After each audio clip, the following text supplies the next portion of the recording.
இன்றைய வேத வசனம் சங்கீதம் 22ஆம் அதிகாரம் 5ஆம் வசனம்.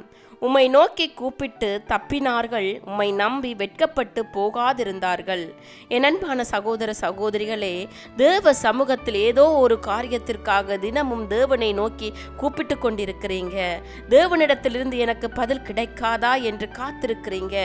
ஏதோ ஒரு பிரச்சனை, அதிலிருந்து என்னால் தப்ப முடியாதா என்று காத்திருக்கிறீங்க. நிச்சயமாக தப்ப ஆண்டவர் உதவி செய்வார். வழிவிலக செய்யாத ஆண்டவர் உங்கள் பிரச்சனைகளிலும் நெருக்கங்களில் இருந்து தப்பித்து கொள்ள உதவி செய்வார். ஆண்டவரையே நம்பி இருக்கிற நீங்க வெட்கப்பட்டு போக விட மாட்டார். பிரியமான சகோதர சகோதரிகளே, மனிதர்கள் முன்பாக தலை குனிய தேவன் ஒருபோதும் உங்களை விடமாட்டார். தலை குனிந்த இடங்களில் எல்லாம் உங்கள் தலையை நிமிர்த்துவார். ஆண்டவரை அதிகமா ஜெபியுங்க. ஆண்டவருடைய வழியில் நடந்து வாங்க. ஆண்டவர் உங்களை ஆசீர்வதிப்பார்.